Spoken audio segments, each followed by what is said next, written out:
자, 민주당이 김 여사 공천 개입 의혹, 또 대선 당시 윤 대통령의 불법 여론조사 의혹을 명태균 게이트다 이렇게 이름을 붙이고 진상조사단을 꾸렸습니다.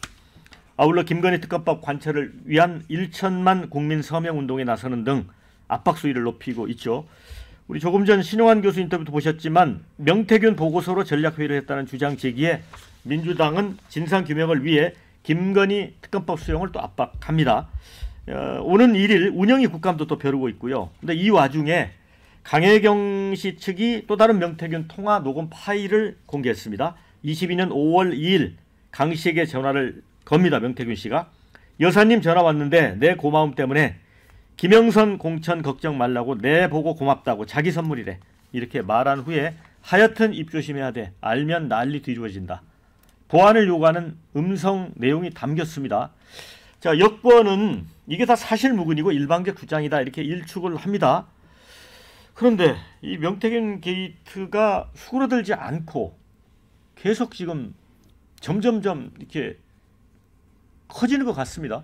신규 변호사. 그러니까 저는 이 공천 개입은 이제 공천 뇌물까지도 확대해서 저는 이제 들여다볼 필요가 있는데 사실 이제 너무 많은 말들이 나오다 보니까 당사자들이 언론을 너무 많이 이용하고 있습니다. 그래서 사실 진실과 거짓을 막 섞어가지고 본인들에게 지금 유리한 말들을 하다 보니까 이게 지금 굉장히 좀 헷갈리는 상황인데 핵심은 그겁니다. 결국 진실은 그 자체가 가지는 힘이 있거든요. 그래서 저는 명태균 게이트 내지는 김건희 게이트가 이게 이제 폭발력을 강하게 내포하고 있고 아직도 불이 꺼지지 않는다라고 저는 보고 있습니다. 결과적으로 지금 이 녹취록도 굉장히 중요한 게 2022년도 5월 10일에 공천 발표가 나와야 되는데 어떻게 8일 전에 명태균이라는 사람은 이걸 알고 또 실제로도 김영선 의원이 공천이 되고 그 이후에도 세비까지 절반을 몰수해 가는 정말 이런 식의 파렴치한 범죄가 실제로 일어난 거거든요. 그러니까 지금 뭐 여권 관계자 내지는 명태균 씨를 두둔하는 사람들 입장에서 이 사실을 축소 은폐하고 싶어도 그 진실 자체가 살아있으니까 이게 불이 안 꺼지는 겁니다. 그래서 저는 핵심은 이 명태균이라는 사람을 처음에는 뭐 허세, 허풍, 과장으로 치부했다가 이제는 뭐 이준석 의원 같은 경우는 상당히 관계가 깊다고 알려져 있는데 뭐 맞는 말을 많이 한다 이렇게까지 얘기를 했거든요. 그럼 이 사람이 맞는 말을 많이 하니까 이 녹취록도 진실이 담겨 있겠죠. 그럼 그 진실을 놓고 보면 공천 개입이 이루어진 겁니다. 그러니까 결국에는 그 윗선이 누구냐, 그 윗선이 누구길래 지금 명태균이 어떤 권위로 일을 했느냐. 그럼 정부에 대해서는 김건희 씨로 지금 예상이 되는 거고 당에 대해서는 이준석 대표가 당시 당 대표였기 때문에 이 두 가지 루트를 가지고 작업을 한 거 아니냐. 이게 지금 논란의 핵심인데 당사자들이 답을 안 하거나 부인하고 있으니까 자꾸 논란이 더 커지는 거다. 저 그렇게 생각합니다. 예, 김두수 원장님, 지금 신은규 변호사는 이제 이준석 전 대표 의원도 말을 좀 바꾸고 있다 이런 쪽으로 얘기를 했는데 이건 어떻게 해요? 참 답답한 노릇인데 예. 초점이 누구에게 있는지에 대해서 약간 물타기나 그러니까 이준석 의원이 이런 이야기를 했습니다. 양당 사이에서 예.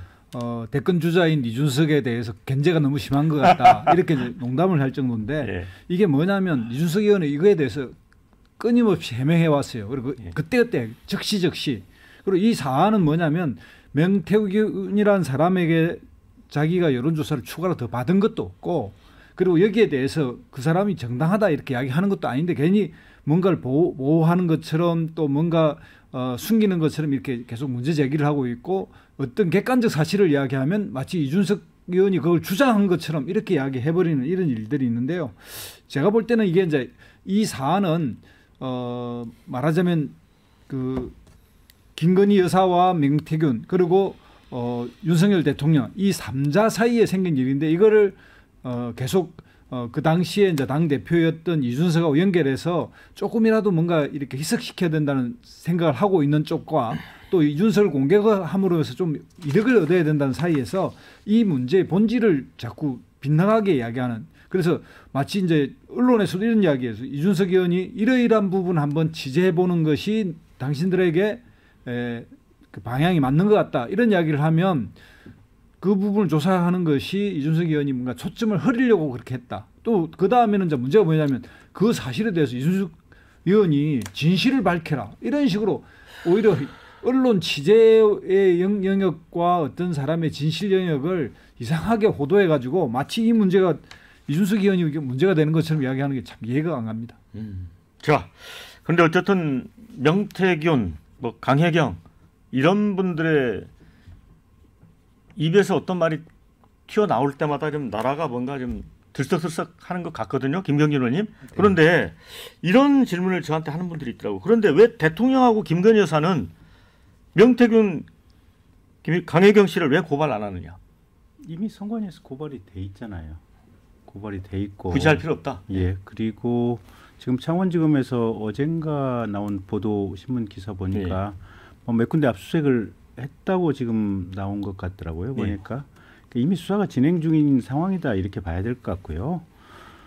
이제 좀 지켜보면 되겠죠. 이게 워낙 수없이 많은 말들이 다니고 있고 사실은 아까 이제 신 대표님 이게 당연히 범죄가 된다는 전제하에서 말씀을 하셨는데 이게 꼼꼼히 좀 따져봐야 어디까지가 범죄고 어디까지가 그냥 본인이 공을 세우기 위해서 과장된 행동을 했는지 또는 본인의 말 속에 이 통화 녹음 속에 어디까지가 진실인지 이런 부분은 도저히 지금 혼란스러워서 알 수가 없는 상황들이거든요. 그래서 수사가 기기 진행 중이니까 좀 지켜보면 되지 않을까 싶습니다. 그런데 이제 뭐 수사 진행 중인 건 맞죠. 창원지검에서 하고 있는데 얼마 전 보면 미래한국연구소 서류 보관했던 곳을 이제 뒤늦게 압수수색했는데 이미 서류는 다 옮긴 뒤였다 이런 보도도 있었고 그래서 수사 인력이 제한적인 창원지검에 이게 맡겨놓는 것보다 중앙지검에서 해야 좀 성의 있게 보이지 않을까 이런 얘기도 있지 않습니까?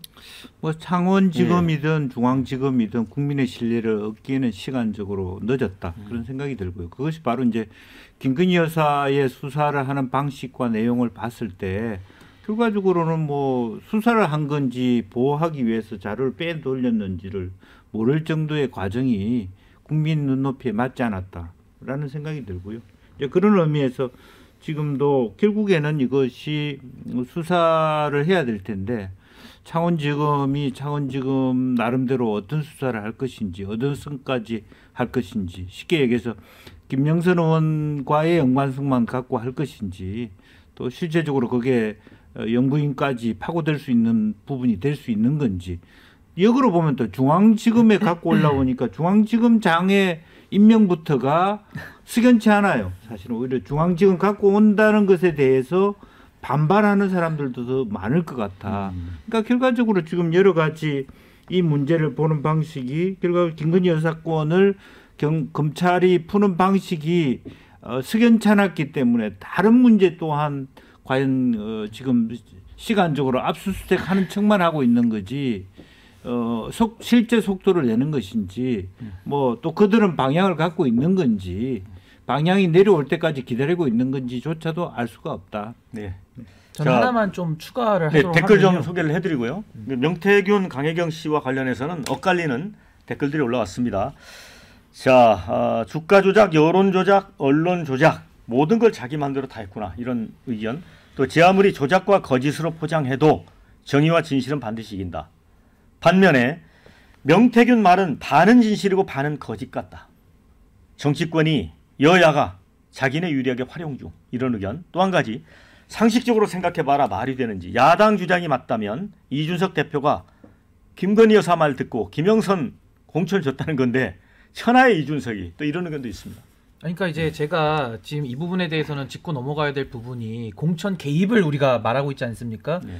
개입이라는 거는 외부에서 간섭을 해가지고 일어난 결과값을 말하는 건데 그럼 외부에서 김건희 여사가 개입했다라는 지금 논란의 의혹 아니겠습니까? 그럼 당 내에서는 이준석 의원이 당시에 당 대표였어요. 그럼 당 대표였기 때문에 그 당의 공천 관리 업무를 총괄을 했고 그럼 개입을 당한 피해자 아니겠습니까? 내지는 피해자이거나 명태균 씨를 매개로 함께했다라고 하면은 그 부분에 대해서는 이 책임을 같이 져야 되는 이런 둘 중에 하나 상황에 지금 빠져 있는 건데 이거에 대해서 이준석 의원한테 불똥이 일부러 튀었다 뭐 이런 식으로 이해하는 것은 전 맞지 않다고 보고요. 또 하나는 명태균 씨가 지금 핵심 인물인데 명태균 씨에 대해서 이준석 의원은 입장을 같이 하고 있어요. 뭐 여론조사에 대해서도 김종인 위원장도 이거 뭐 조작 아니다 이렇게 부인하고 있거든요. 근데 많은 분들은 강혜경 씨도 나와서 실무자가 이거 조작이 맞다고 인정을 하고 있고 홍준표보다 윤석열을 결과값으로 3% 이상 높게 나오게 만들으라는 그 지시가 어떻게 보정이 될 수 있겠습니까? 그러니까 이건 조작으로 보고 좀 판단하기 맞다고 보고 제일 심각한 문제가 세 번째인데 이준석 의원이 당시 녹취록에서 토마토 기자와의 나눈 대화에서 공천 개입 맞다라고 인정을 해버렸어요. 그럼 10월 3일에 이준석의 그 기자와 단둘이 나눴던 사담에서는 김건희의 공천 개입이 맞다고 얘기를 하고 밖에 나와서 언론에다가는 이거 공천 개입 아니라는 식으로 얘기를 하면 이게 모순되지 않습니까? 그러니까 10월 3일에 이준석과 방송에 나오는 현재의 이준석이 자꾸 이렇게 모순과 충돌을 일으키니까 저는 이겁니다. 핵심은 김건희 여사의 공천 개입인데 그 부분을 알아가는 과정에서 상당한 간섭이 된다, 방해가 된다 이런 말씀 드리고 싶습니다. 이 부분은 우리 김조수 조금 원장님. 해야 되는데 첫 번째 김건희 여사가 공천 개입을 했는지 안 했는지 불분명하지만 네. 개입을 했다고 해서 이준석 대표와 상의했을 것이라든지 이렇게 볼 수 없는 문제. 네. 이준석 대표는 여기 객관성을 유지하고 있어. 나는 공천 개입으로 볼 수 있는 것 같은데 나에게는 증거가 없다. 그 이야기를 하고 있는 거고 두 번째 여론조사의 문제에서도 여론조사에 어떤 조작이 없었다고 이야기하는 게 아니라 조작을 했을 경우에는 윤석열 대통령 당시 후보한테 잘 보이려고 했을 가능성도 있고 네. 그리고 내부의 열람용이라 한다면 객관적으로 공표용하고 달라서 이 사람들이 조작할 가능성이 있다. 그걸 부모에게 60점 받은 사람이 80점으로 조작하는 그런 경우도 있지 않느냐. 그걸 잘했다고 이야기한 것도 아니고 그게 옳다고 이야기한 것도 아니에요. 객관적으로 그럴 수 있는 상황이 생길 수 있다라고 설명했는데 그렇게 한다든가. 그다음에 마지막에 공천 개입에 그 김건희 여사가 내가 볼 땐 공천 개입 같은데 신문사들이 잘해서 이 증거를 한번 취재를 해봐라. 그 이야기를 한 건데 그 이야기에서 말이 앞뒤가 다르다. 이렇게 이야기한 거는 예를 들면 3월 달에 있었던 이 총선 개입에 있어서는 증거가 불충분하다. 그 카톡 한 장을 보고는 공천 개입이라고 판단하기 어려웠다. 그래서 문제는 실패한 공천 개입처럼 보이니 이게 선의의 조언으로 역공당하면 어떡하느냐 그 이야기를 한 건데 마치 이준석 의원이 여기서 마치 이상한 어떤 태도를 취해서 이 문제를 본질을 흐리려고 하는 걸로 이야기하는 것은 지나친 학대 해석이다. 공격적 해석이다. 이렇게 말씀드리고 싶습니다. 네, 댓글에 강혜경도 신용한 교수도 결정적인 건 결국 전원 아닌가 이런 얘기가 있습니다. 그러니까 지금 창원지검이 수사를 하고 있는데 이거 참 난항이 예상이 됩니다.